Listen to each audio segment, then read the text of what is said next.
In this helical mill example, we've constructed a line which represents the angle of the helix, but instead of using a form cutter as in the previous video, what we'll do is we'll associate with that a Z profile.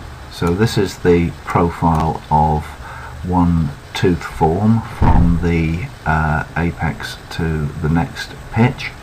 Now you can see that we've drawn the gap rather than the tooth itself. Now this comes from our involute gear program, which is part of the Pro version of PartMaster, but equally it could have come through from a DXF file.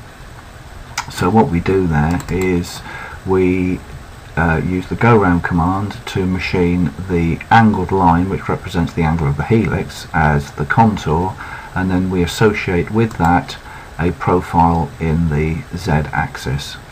So what happens then is that the system will produce the line here but associate with it the profile there. So if we look at the end view, you can see that that's, so this is the center of the ball nose cutter. Okay, so when we come to simulate that,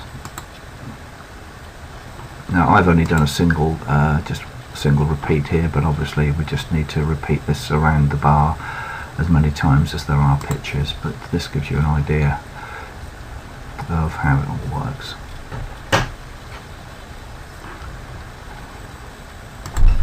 So this is the simulator now.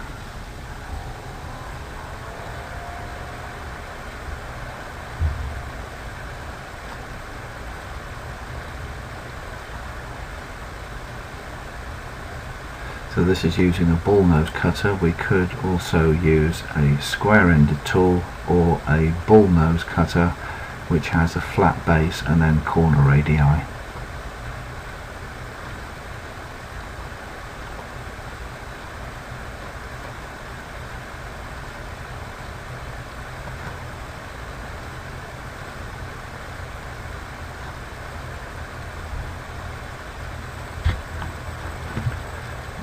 Okay, so if we just zoom in on that. Okay, so that's the form produced by that. So that's the Z profile from there, going down, around, and then back to that apex there. So then that's simply a question of rotating that and repeating it a number of times around the bar.